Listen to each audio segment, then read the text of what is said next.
your survival shelter. Hey everybody, it's Michael with Asymmetrical Preparedness. This is what we're talking about today, survival shelters. So what do I mean by that? What I mean is a shelter that, the way I look at it, survival shelter is portable, that you can bug out with it. Like I've talked about recently, rooftop tent on a vehicle, survival shelter. What I'm sitting in right now is a camper. It's one of those campers that goes in the back of a full-size truck, like my truck. I take the shell off, rooftop tent, that kind of stuff, put this in it. Mobile survival shelter. Very important nowadays and maybe in coming days. Having some kind of shelter set up that is capable of taking care of you and your family. Off-grid, preferably. The way this is set up is propane stove, propane heater, or propane refrigerator. I have a diesel heater. That's really good. And we have propane heaters, but propane creates moisture in the air. The diesel heater does not, so that's a really good option. And it gives you that kind of white noise in the background, although it's not loud at all. Sleeping quarters, what I'm sitting on is another sleeping area. Food areas, storage, as you see above me, storage. The way these campers are made, quite a bit of storage. So having portable storage, portable survival shelter. It could be a fifth wheel, could be a flat tow trailer, it could be a camper like this, could be a rooftop tent, it could be many different things. It could be just inside a camper shell of a truck, or just outfit your SUV so that the inside of your SUV is your survival shelter. Although if I was going to do something like that, I would take along a tent, some hammocks, some other forms of shelter. Tarps, I love tarps. Tarps are awesome for building quick, expedient shelters, especially around the middle of nowhere. If you're in an area where there's trees, tarps work really well. Just tarps and some 550 cord, bam, you got a shelter. But I'd like you guys to think about maybe getting yourselves a portable survival shelter. Kind of like this, inexpensive. I mean, I paid, what, just over $1,000 for this one? I know, it was from a buddy.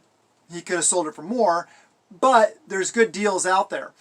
And it's in pretty good shape. He went through, he repainted it. I like that color paint up there. Nice. He redid the floor, stuff like that. But check out options like that. You can check out, Facebook Marketplace, Craigslist, I don't know, other places. I'm not really into all those marketplace type things, but you can find stuff like this out there.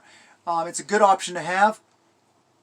Gives you that bug out capability and an extra shelter on your property.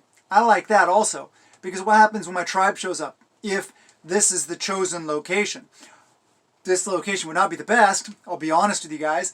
I would much rather, I have other tribe members with much better properties and locations, but say a family member had to show up, or something else happened, somebody had to have extra space to stay. Well, we have the fifth wheel. We have this camper. We have a rooftop tent. We have extra room in the house. Yeah, well, not really extra room. Couch, that folds down to bed. Nah. But having these options for when people show up that you want to stay, not the bad ones that you want to tell to go away, but the ones you want to stay. So think about that. Think about the portability, the cost, the ease of use, the off-grid sustainability, and how it works for your family or for whoever it is that's going to be going with you. Is there enough space? Is there enough storage? Of course, there's not enough storage for all your food storage, probably. Nowhere near enough for meat. But the more storage space you have, the better off you'll be, obviously. The more you can take with you.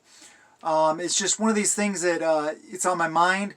I was out watering the garden. I actually transplanted some tomato starts that I got. Talking about that on Patreon, by the way. Doing a really good garden change update there. I cover a lot of stuff on Patreon. Some stuff I could talk about here. I just choose not to. And then there's a lot of stuff on Patreon that I can't talk about here. So it's a platform that gives me the ability to speak my mind. So if you want to join us there, it's $1 a month. Well worth it. Hundreds and hundreds of videos there. You could binge watch all my Patreon stuff for a long, long time. So check out Patreon. And like I said, be working on some kind of solution like this for if you have to bug out. We understand, yes, I know bugging out is not the best option, but you need the capability. So I love you guys. Have a wonderful day, and blessings to you and yours.